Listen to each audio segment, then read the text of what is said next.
but I'm gonna wait. After the baptism.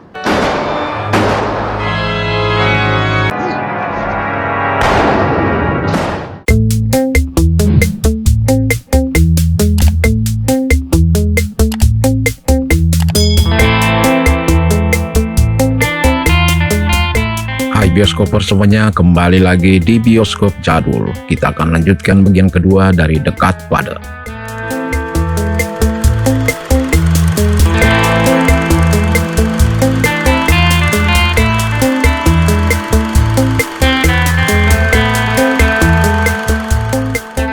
Malam itu, Michael mondar-mandir di luar Jack Dempsey's restoran.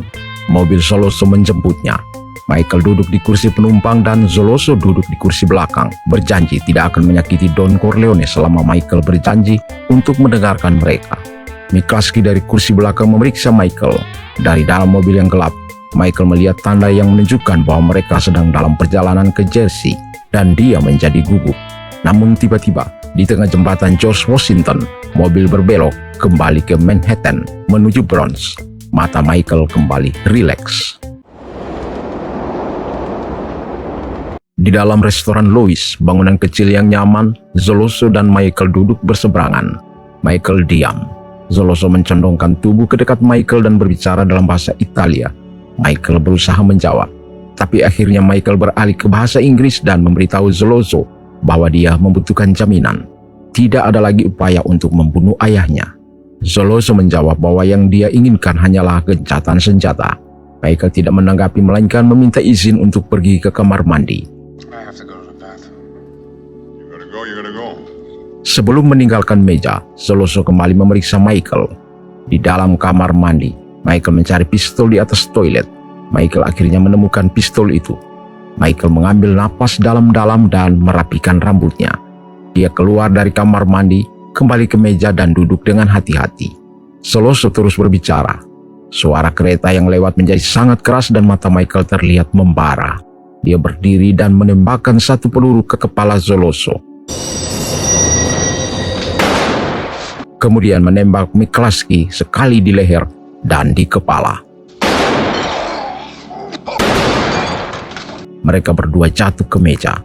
Michael meraih mantel, menjatuhkan pistolnya, dan berlari keluar restoran, di mana sebuah mobil menjemputnya. Berita surat kabar melaporkan perburuan pembunuh polisi, tindak keras terhadap kejahatan terorganisir, dan seperti yang telah direncanakan Michael, sebuah cerita yang menghubungkan McCluskey dengan jaringan narkotika. Di luar rumah sakit, polisi dan pengawal Don berjaga-jaga. Sebuah ambulans bergerak, diapit oleh beberapa mobil hitam. Setibanya sang Don, perawat membawa Don yang terbaring di tempat tidur menaiki tangga. Tom memberitahu ayahnya bahwa polisi telah menindak semua operasi keluarga sejak kematian McCluskey. Sang Godfather bertanya tentang Michael. Tom dan Sonny dengan hati-hati mengungkapkan bahwa Michael adalah orang yang membunuh Zoloso. Don Corleone menggelengkan kepalanya dengan kecewa. Di tangga, Sonny menyuruh Tom mencari tahu di mana Tartaglia bersembunyi. Tom memperingatkan Sonny untuk meredakan perang karena menghabiskan banyak uang bagi keluarga. Saat makan malam, Connie menegur Sonny karena membicarakan bisnis di meja makan. Fredo memasuki kamar ayahnya. Don Corleone mendekap kartu ucapan dari cucu-cucunya dan tertidur. Di sebuah pedesaan Sisilia, Michael berjalan dengan pengawalnya, Carlo dan Fabrizio. Don Tommasino yang ditugaskan untuk keselamatan Michael mendesak mereka untuk tidak menyimpang terlalu jauh dari rumahnya karena musuh-musuhnya tahu di mana dia berada. Michael tetap memutuskan untuk terus berjalan ke Corleone, sebuah desa kecil di puncak bukit Sisilia. Jalan-jalan kosong, dan Carlo memberitahu Michael bahwa ini karena semua laki-laki telah terbunuh dalam balas dendam. Ketiganya bertemu dengan sekelompok gadis desa yang mengumpulkan bunga di lereng bukit. Apollonia, nama gadis cantik berambut coklat itu, menarik perhatian Michael. Michael, Carlo, dan Fabrizio berhenti di sebuah kafe dan duduk bersama Vitelli, pemilik kafe itu. Sambil minum kopi, Fabrizio bertanya kepada Vitelli tentang gadis cantik yang mereka lihat di lereng bukit. Saat dia menggambarkan, suasana hati Vitelli berubah dan dia menyerbu masuk ke dalam. Carlo dan Fabrizio kembali mendesak Michael untuk meninggalkan kafe, menyadari bahwa Apollonia adalah putri Vitelli. Tapi Michael dengan hormat meminta kepada Vitelli untuk bertemu Apollonia di bawah pengawasan keluarga. Vitelli setuju.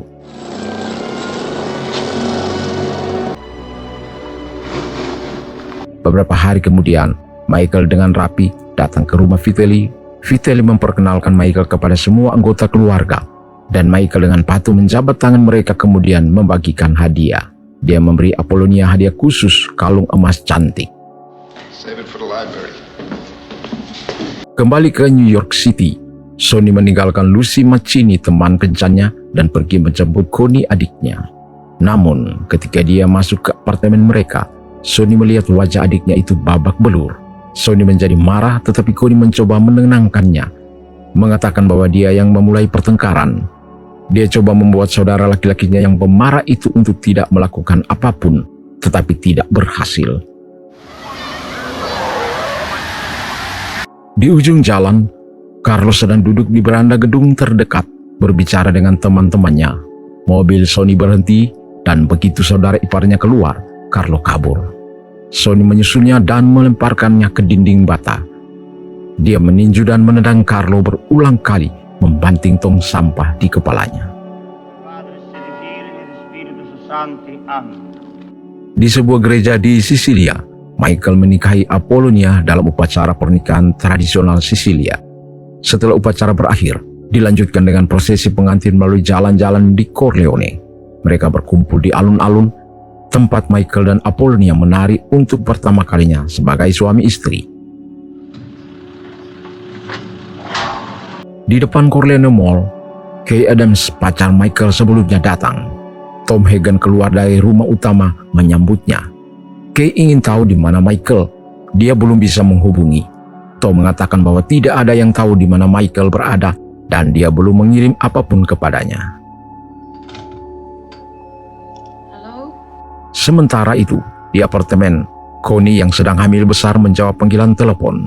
Seorang wanita mencari Carlo dan menitipkan pesan bahwa dia tidak bisa datang malam ini. Connie menutup telepon, menahan marah, dan memberitahu Carlo bahwa makan malam sudah siap. Carlo menolak makan dan mereka mulai bertengkar. Connie naik pitam dan mulai melempar semua piring. Carlo marah, melepaskan ikat pinggang dan memerintahkan istrinya untuk membersihkan barang-barang yang berantakan itu. Connie bersembunyi di kamar mandi. Carlo menendang pintu dan masuk. Terdengar teriakan Connie di antara cambukan. Kembali ke rumah Corleone, mama mereka tidak bisa memahami ratapan panik Connie melalui telepon. Frustrasi, dia menyerahkan telepon ke Sonny. Sonny mendengarkan dan ekspresinya menjadi gelap, mendidih karena marah. Sonny berlari keluar dan masuk ke mobilnya. Tom mencoba menghentikan, tetapi Sonny tidak mau mendengarkan. Jadi Tom mengirim penjaga.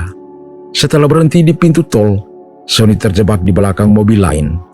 Tiba-tiba, dia melihat sekelompok orang mengacungkan senapan mesin di pintu tol. Beberapa orang lagi keluar dari mobil yang berhenti di depannya. Tembakan dimulai dan Sonny yang tidak dapat membalas tersandung keluar dari mobilnya. Peluru terus menghujam tubuhnya hingga jatuh. Pengawal Corleone tiba, tapi sudah terlambat.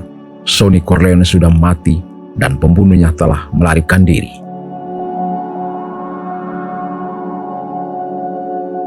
Singkat cerita, Tom Hagen duduk di kantor gelap Don Corleone menyesap minuman.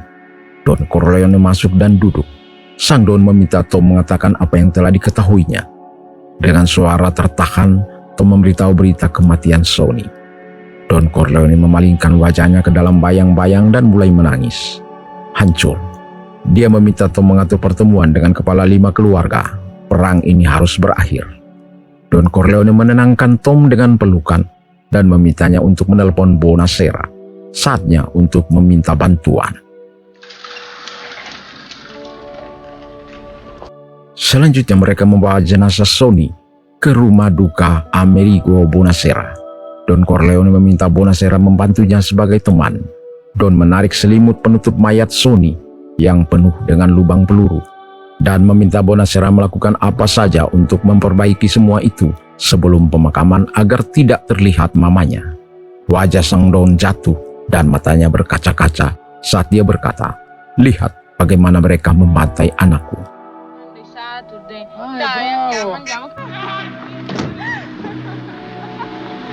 Di Sisilia, di halaman Don Tomasino, Michael mengajari Apollonia yang menawan cara mengemudi. Mobil Don Tomasino masuk dan pasangan itu menyambutnya. Tomasino memberitahu Michael bahwa demi keselamatannya, dia harus pindah ke villa dekat Siracusa. Michael bertanya-tanya mengapa, dan Don Tomasino berbagi berita tentang kematian Sonny. Fabrizio, prepara la macchina. Kemudian Michael meminta Fabrizio mengambil mobilnya. Dia akan menyetir sendiri ke Siracusa dan berencana mengirim Apollonia ke rumah ayahnya agar dia aman. Michael mencari istrinya. Dia ke dapur yang gelap. Di sana Calo mengatakan bahwa Apollonia ingin mengejutkan Michael dengan mengemudi mobil sendiri. Ketika Michael tiba di halaman, dia melihat Fabrizio berjalan menuju gerbang tergesa-gesa. Apollonia dengan gembira memanggil bahwa dia akan menuju ke Michael. Michael menyadari apa yang akan terjadi, tapi sudah terlambat. Mobil itu meledak.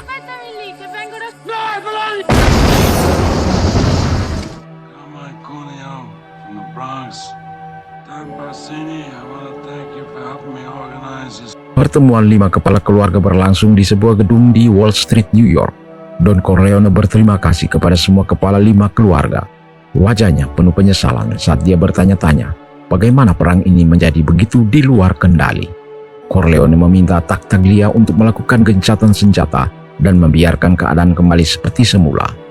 Tartaglia menuduh Corleone menolak berbagi koneksi politiknya. Tetapi Don Corleone menyuarakan keyakinannya bahwa perdagangan narkoba akan merusak cara hidup mereka. Zaluzzi berdiri dan berbicara mendukung Don Corleone. Semua mereka mencapai kesepakatan bahwa perdagangan narkoba akan diizinkan tetapi dikendalikan. Corleone berjanji bahwa dia tidak akan melanggar perdamaian, bahkan untuk mencoba membalas dendam atas kematian Sonny. Tartaglia yang emosional berdiri. Di ruang konferensi itu, Tartaglia dan Don Corleone berpelukan. Yang lain di sekitar meja bertepuk tangan. Malam itu, setelah rapat, Don Corleone mengungkapkan bahwa pada pertemuan itu, dia menyadari bukan Tartaglia yang bertanggung jawab atas pembunuhan Sonny, tapi Bassini. Di taman bermain di sebuah sekolah di New Hampshire, Kay, sekarang seorang guru, memimpin sekelompok anak dan berhenti ketika melihat limusin hitam. Michael melangkah keluar. Dia mengungkapkan bahwa dia telah kembali. Di sepanjang jalan New England yang tenang, Michael mengungkapkan bahwa dia bekerja untuk ayahnya yang dia yakini seperti orang kuat lainnya. Michael memberitahu Kay bahwa dia ingin menjadikan bisnis keluarga itu sah dan meminta Kay menikah dengannya. Michael meminta kesepakatan Kay untuk menempati janjinya dan membangun kehidupan bersamanya. Beberapa tahun kemudian, di kantornya, Don Corleone yang terlihat sangat tua merawat ikannya, sementara Michael dan Tessio berdebat. Tessio dan Clemencia mengeluh bahwa Michael tidak akan mengizinkan mereka membalas orang-orang Barsini yang memasuki wilayah Corleone. Clemencia meminta izin Don Corleone agar dirinya dan Tessio dapat membentuk keluarga mereka sendiri. Michael sebagai Don baru mengatakan bahwa mereka harus menunggu sampai keluarga Corleone pindah ke Las Vegas. Michael menunjuk Carlo yang duduk di sofa sebagai tangan kanannya karena dia berasal dari Nevada. Michael juga akan mencopot Tom sebagai penasihat karena dia bukan penasihat masa perang, tapi akan menjadi pengacara mereka di Vegas. Baik Michael maupun Godfather tidak ingin Tom terlibat dalam apa yang akan terjadi karena kepindahan mereka sangat berbahaya. Menuju ke Las Vegas Strip di tahun 1955, di dalam Flamingo Hotel, Fredo memeluk Michael, memuji operasi plastik di rahangnya. Dia memimpin Michael dan Tom ke Suite Hotel, di mana ada band polka dan gadis panggung duduk di meja makan bersama John Fontaine. Michael tidak terkesan dan meminta Fredo segera menyingkirkan band dan para wanita itu. Setelah itu, Michael bertanya kepada Fredo tentang Mo Green. Fredo tidak menatap dan segera menelpon Green. Sementara itu, Michael memberitahu Johnny Fontaine bahwa sekarang mereka membutuhkan bantuannya. Dia berusaha membeli saham kasino milik Mo Green sehingga keluarga Corleone akan memiliki sepenuhnya. Dia meminta John Fontaine menandatangani kontrak untuk tampil di kasino 5 kali setahun yang dengan mudah disetujui Johnny. Hello, fellas. Everybody's here. Mugrin masuk ke suite, ramping dan percaya diri. Dia duduk di seberang Michael yang langsung bicara bisnis. Michael memberitahu Mugrin bahwa keluarga Corleone akan membeli seluruh saham kasino dan hotelnya. Green tidak percaya dan menyatakan bahwa kekuatan keluarga Corleone telah memudar, tidak seperti dulu, dan keluarga Barsini mengejar mereka keluar New York. Michael dengan dingin menuduh Green menampar Fredo di depan umum, tetapi Fredo membela Green. Dia terjebak di antara pihak-pihak yang bertengkar. I made my bones when you were going out with cheerleaders. Green menegaskan kekuatannya sekali lagi dan bergegas pergi. Fredo berteriak pada saudaranya karena tidak menghormati Green, tetapi Michael tetap duduk dan memperingatkan Fredo agar jangan pernah berpihak pada siapapun di luar keluarga selamanya. But don't ever take sides with anyone against the family. Have you seen a father and his people? So have dinner without me. Michael, Kay, dan putra mereka, Anthony, tiba di Corleone Mall. Sebelum Michael keluar dari mobil, Kay mengatakan kepadanya bahwa Connie dan Carlo ingin dia menjadi ayah baptis putra mereka, tetapi takut bertanya. Michael berjanji untuk memikirkannya. Di taman belakang, di sana Don Corleone menjelaskan kepada Michael bagaimana mengidentifikasi tanda-tanda pembunuhan yang tertunda. Namun, ada sesuatu yang jelas mengganggu lelaki tua itu. Dia bergerak lebih dekat ke Michael, dan Don Corleone mengaku bahwa dia tidak pernah bermaksud agar Michael memasuki bisnis keluarga. Dia pikir Michael akan pergi ke politik sebagai gantinya. Michael mencemooh ide itu. Don mencium putranya dan mengingatkan bahwa siapapun yang mengatur pertemuan dengan Barsini adalah pengkhianat.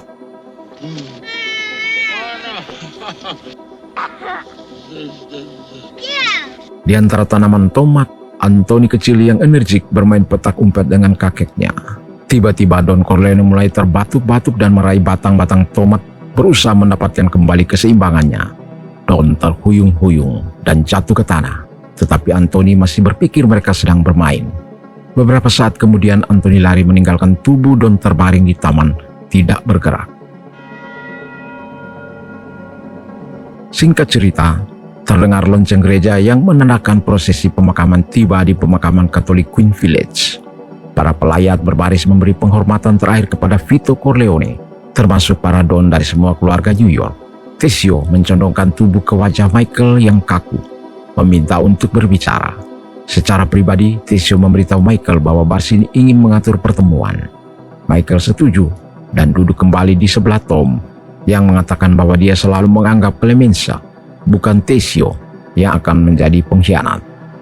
Michael akan menunggu dan mengambil tindakan setelah pembaptisan anak Connie. Dia telah memutuskan untuk menerima peran ayah baptis.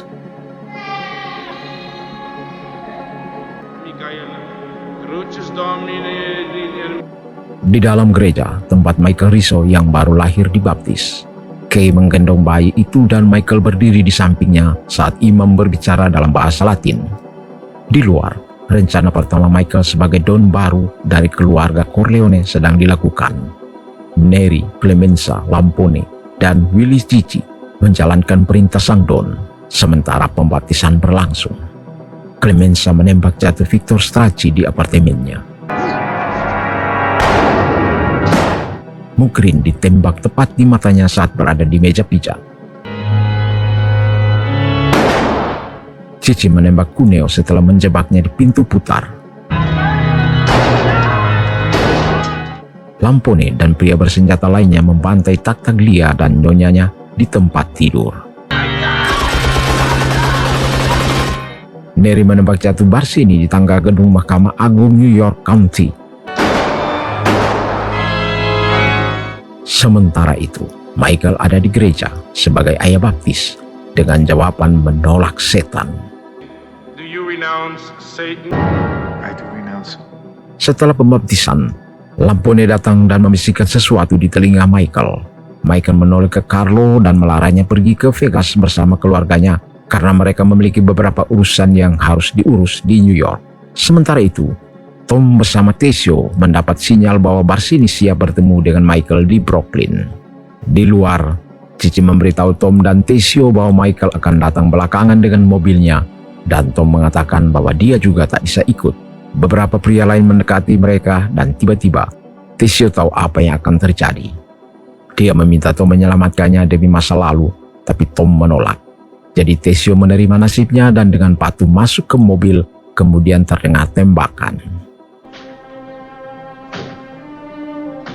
Michael muncul dari balik bayang ke ruang tamu dan menuduh Carlo mengkhianati Sonny.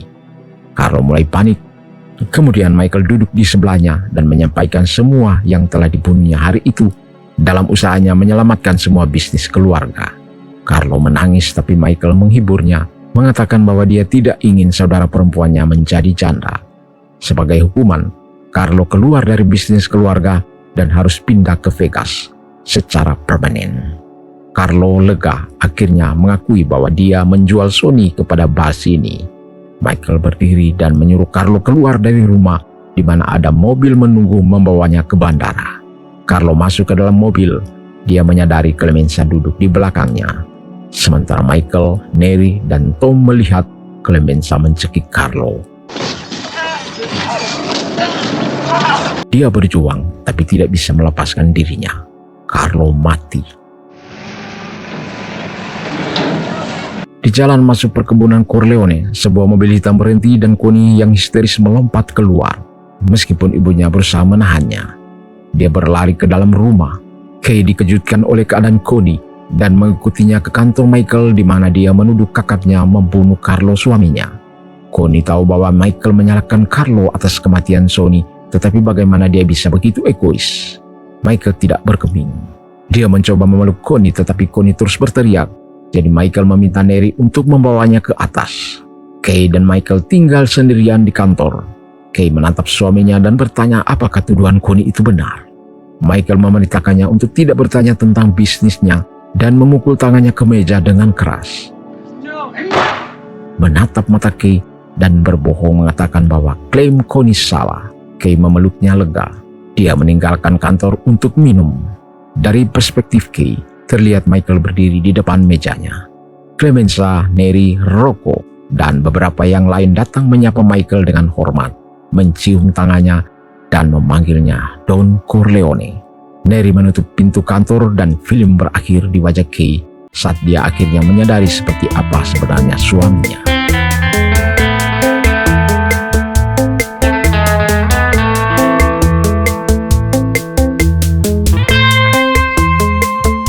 Pada akhirnya pengabdian Michael terhadap cara lama dalam melakukan sesuatu dan sikapnya yang penuh perhitungan mendorongnya ke tampuk kekuasaan.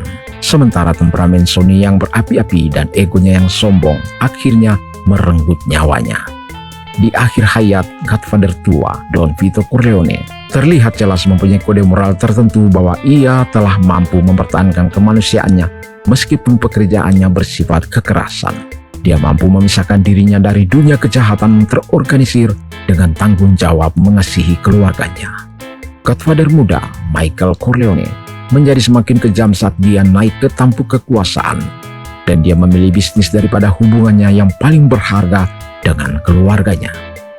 Namun fakta bahwa tidak peduli seberapa keras Michael mencoba mempertahankan bisnis keluarga, tidak peduli seberapa banyak Don Vito mencoba untuk tidak membicarakan bisnis di meja makan, dunia yang mereka jalani adalah dunia yang brutal dan kotor. Hidup dan mati direduksi menjadi mata uang. Akhirnya benar kata Don Vito Corleone, zaman telah berubah. Tidak seperti masa lalu, di mana kita dapat melakukan apapun yang kita inginkan. Sekian dulu dari Bioskop Jadul. Terima kasih sudah mengikuti cerita ini hingga akhir. Dan jangan lupa like, share, subscribe, serta bunyikan loncengnya agar tidak ketinggalan film jadul lainnya. Sampai jumpa di kisah berikutnya. Salam sehat dan bahagia selalu. Bye.